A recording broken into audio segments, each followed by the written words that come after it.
शेष भाग। बिल वृक्ष के नीचे जप करने से 1 मास में राज्य मिल जाता है।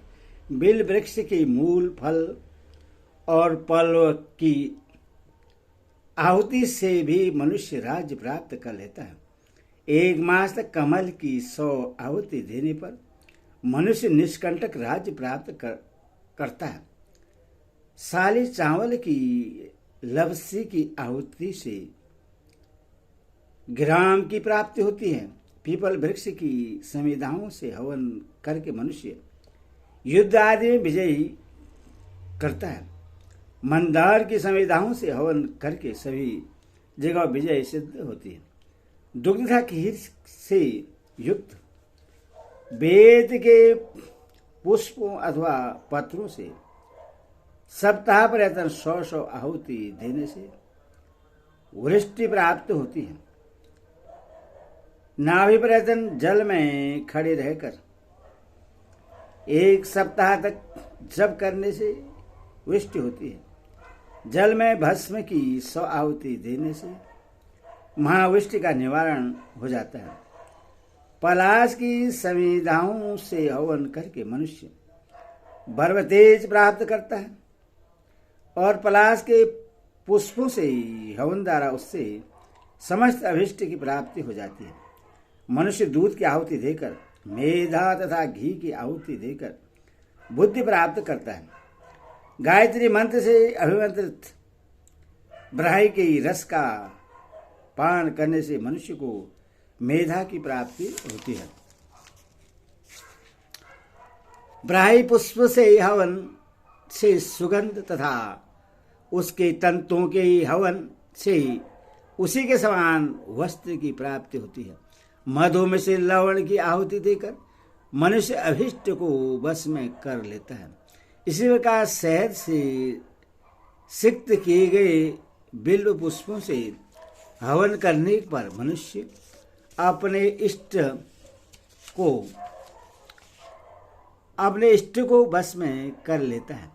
जल में खड़े होकर गायत्री मंत्र का जप करते हुए अंजलि से अपने ऊपर नित्य अभिषेक करने से मनुष्य बुद्धि, आरोग्य, उत्तम आयु और स्वास्थ्य प्राप्त करता है। यदि किसी अन्य व्यक्ति के निमित्त कोई ब्राह्मण ऐसा करे तो वह भी पुष्टि प्राप्त करता है। आयु की कामना करने वाले को किसी पवित्र स्थान में उत्तम विधि के साथ मास प्रतिदिन 1000 गायत्री का जप करना चाहिए। इससे उसे उत्तम आयु प्राप्त होती है। आयु तथा आरोग्य दोनों की कामना करने वाले द्विज को 2 मास तक गायत्री जप करना चाहिए। इसी प्रकार आयु, आरोग्य तथा लक्ष्मी की कामना करने वाले को 3 मास तक जप करना चाहिए। द्विज को 4 मास तक जप करने से आयु, लक्ष्मी, पुत्र, स्त्री तथा यश की प्राप्ति होती है और 5 मास तक जप करने से पुत्र, स्त्री, आयु, आरोग्य, लक्ष्मी और विद्या की प्राप्ति होती है। इस तरह से जितने मनोरथ संख्या में बढ़ते जाएं, उसी के अनुसार जप के लिए मास संख्या भी बढ़ानी चाहिए। विप्र को 1 पैर पर स्थित होकर बिना किसी आश्रय के बाहों को ऊपर किए हुए 300 गायत्री मंत्रों का प्रतिदिन मास पर्यटन जप करना चाहिए। ऐसा करने से वह सभी मनोरथों को पूर्ण कर लेता है। ईश्वर का 1100 मंत्र नित्य मास पर्यटन जप करके वह सब कुछ प्राप्त कर लेता है। प्राण और अपान वायु रोककर प्रतिदिन 300 गायत्री मंत्र का जप मास पर्यटन करने से पुरुष को वह सब कुछ प्राप्त हो जाता है जिसकी वह अभिलाषा रखता है। और इसी तरह 1000 जप करने से सर्वस्व की प्राप्ति हो जाती है। इंद्रियों को वश में करके 1 पैर पर स्थित होकर बाएं पैर ऊपर उठाते हुए श्वास निरुद्ध करके मास भर प्रतिदिन 100 गायत्री मंत्र जपने से मनुष्य जो चाहता है उसकी वह अभिलाषा पूर्ण हो जाती है। ऐसा विश्वामित्र जी का कथन है। इसी प्रकार 1300 मंत्रों का जप करने से मनुष्य सब कुछ प्राप्त कर लेता है। जल में निमग्न होकर 1 मास तक प्रतिदिन 100 मंत्रों का जप करने से मनुष्य अपना अभिष्ट प्राप्त कर लेता है। इसी तरह 1300 मंत्रों का जप करने से वह सब कुछ पा लेता है। बिना किसी अवलंब के एक पैर पर खड़े होकर बाहें ऊपर उठाए हुए श्वास नियमन करके 1 वर्ष तक जप करे और रात्रि में केवल हविष्यान भक्षण करे और वह पुरुष ऋषि तत्व को प्राप्त हो जाता है। इसी तरह यदि मनुष्य 2 वर्ष तक जप करे तो उसकी वाणी अमोघ हो जाती है। इसी प्रकार 3 वर्ष तक जप करे तो मनुष्य त्रिकालदर्शी हो जाता है और यदि 4 वर्ष तक जप करे तो भगवान सूर्यदेव स्वयं उस व्यक्ति के समक्ष प्रकट हो जाते हैं। इसी प्रकार 6 वर्षों तक जप करने से मनुष्य अणिमा आदि सिद्धियां प्राप्त कर लेता है और इसी तरह 6 वर्षों तक जप करके वह काम रूपी तत्व को प्राप्त हो जाता है। 7 वर्षों तक जप करने से पुरुष को देव तत्व, 9 वर्षों तक जप करने से मनुष्य मनु तत्व और 10 वर्षों तक जप करने से इन तत्व की प्राप्ति हो जाती है। 11 वर्षों तक जप करने से मनुष्य प्रजापति हो जाता है तथा 12 वर्षों तक जप करके वह ब्रह्म तत्व को प्राप्त हो जाता है। इसी प्रकार की तपस्या के द्वारा नारद आदि ऋषियों ने संपूर्ण लोगों को जीत लिया था।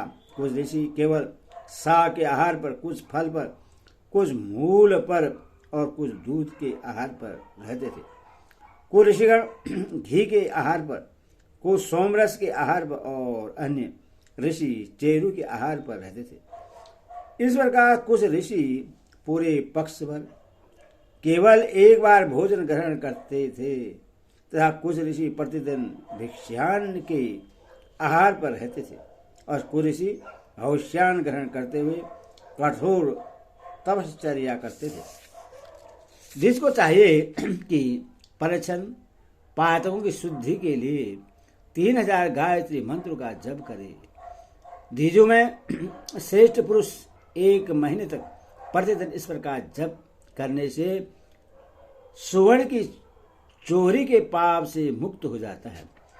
सुरापान करने वाला मांस प्रतिदिन 3000 जप करे तो वह शुद्ध हो जाता है। गुरु पत्नी के साथ गमन करने वाला व्यक्ति महीने भर प्रतिदिन 3000 गायत्री मंत्र जपने से पवित्र हो जाता है। वन में कुटी बनाकर वहीं रहते हुए महीने भर प्रतिदिन 3000 गायत्री जप करने से ब्रह्मघाती उस पाप से मुक्त हो जाता है। ऐसा विश्वामित्र जी ने कहा है। जल में निमग्न होकर 12 दिनों तक प्रतिदिन 1000 गायत्री मंत्र का जप करने से सभी महापात की द्विज संपूर्ण पापों से मुक्त हो जाता है। महापात के व्यक्ति मौन रहकर प्राणायाम पूर्वक मास पर प्रतिदिन 3000 गायत्री मंत्र का जप करे तो वह महान भय से मुक्त हो जाता है। 1000 प्राणायाम करने से ब्रह्मत्यारा भी पाप से मुक्त हो जाता है। प्राण और अपान वायु को ऊपर खींचकर स्वयं पूर्वक गायत्री मंत्र का 6 बार जप करे। यह प्राणायाम सभी प्रकार के पापों का नाश करने वाला है। मास पर प्रतिदिन 1000 गायत्री का जप करने से राजा पवित्र हो जाता है। गवधजन्य पाप से शुद्ध हेतु द्विज को 12 दिनों तक प्रतिदिन 3000 गायत्री जप करना चाहिए। 10,000 गायत्री का जप द्विज को आगमयागमन, चोरी, हिंसा तथा अभक्ष्य भक्षण के पाप से शुद्ध कर देता है। 100 बार प्राणायाम करके मनुष्य सभी पापों से मुक्त हो जाता है।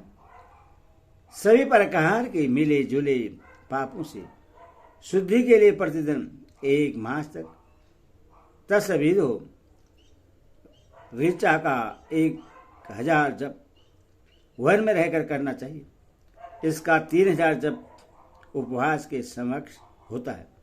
24,000 गायत्री जप कृष्ण व्रत के समान और 64,000 गायत्री जप चंद्रायण व्रत के समान कहा गया है। प्रातः तथा सायंकालीन दोनों संध्याओं के समय नित्य प्रणाम करके तस्वीदो इस रचना का 100 जप करने वाले पुरुष के सभी पाप पूर्ण रूप से विनष्ट हो जाते हैं। जल में निमग्न होकर सूर्य स्वरूपिणी देवी का ध्यान करते हुए गायत्री मंत्र का नित्य 100 बार जप करने वाला समस्त पापों से मुक्त हो जाता है। हे नारद, इस प्रकार मैंने शांति, शुद्धि आदि से संबंधित अनुष्ठानों का वर्णन आपसे कर दिया। रहस्य में भी अति रहस्य इस प्रसंग को आपको सदा गोपनीय रखना चाहिए। इस प्रकार यह सदाचार संग्रह संक्षेप में बतला दिया। इस सदाचार का विधिपूर्वक पालन करने से महामाया दुर्गा प्रसन्न हो जाती है। जो मनुष्य नित्य नैमित्त तथा काम्य कर्मों से संबंध आचारों का विधि पूर्वक पालन करता है, वह भोग तथा मोक्ष के फल का अधिकारी होता है। आचार प्रथम धर्म है और धर्म की अधिष्ठात्री भगवती जगदम्बा है। इस प्रकार सभी शास्त्रों में सदाचार का महान फल बतलाया गया है। हे नारद, सदाचार परायण पुरुष सर्वदा पवित्र, सुखी तथा धन्य होता है। यह सत्य है, सत्य है। सदाचार का विधान देवी की प्रसन्नता को उत्पन्न करने वाला है। इस विधान को सुनने मात्र से मनुष्य विपुल संपदा तथा सुख का अधिकारी हो जाता है। सदाचार के पालन से मनुष्य को ऐहिक तथा पारलौकिक सुख सुलभ हो जाता है।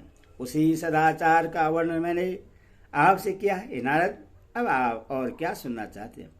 यदि श्रीम देवी भागवत महापुराण षष्ठ 10 सहस्त्राणम सहितायां का 10 स्कंदे सदाचार निरूपण नाम 2 अध्याय 11 स्कंद समाप्त। बोलो भगवती माता की जय।